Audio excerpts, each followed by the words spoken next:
Nelson Mandela হয়তো আমরা নামটা অনেকেই শুনেছি।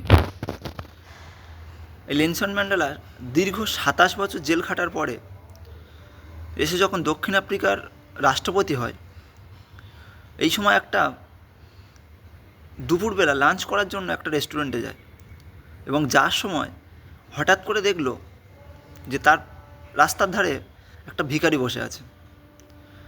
তো নেলসন ম্যান্ডেলা সেই ভিখারিটাকে নিয়ে গিয়ে রেস্টুরেন্টে যখন লাঞ্চ করার পরে আসার সময় ভিখারিকে কিছু টাকা দিয়ে চলে আসলো। তখন সেখান থেকে তার একটা গার্ড জিজ্ঞাসা করলো যে স্যার, আপনি এত সুনামধন্য একজন ব্যক্তি, বা আপনি দক্ষিণ আফ্রিকার মতো একটা দেশের রাষ্ট্রপতি, আপনি কিনা একটা ভিখারির সাথে লাঞ্চ করছেন, কী কারণ হতে পারে?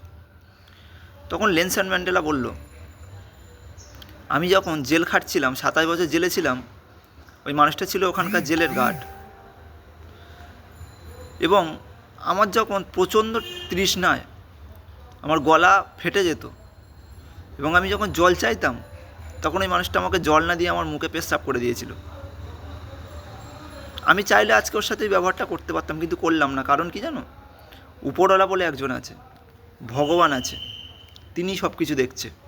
আজকে হয়তো ওই মানুষটা ওই কাজটা করেছিল হয়তো বলে হয়তো আজকে ওই জায়গাতে পড়ে আছে। কারণ কি জানো? ক্ষমতাবান হয়ে কোনো দুর্বল মানুষের প্রতি খারাপ ব্যবহার করা উচিত না। এতে কি হয়?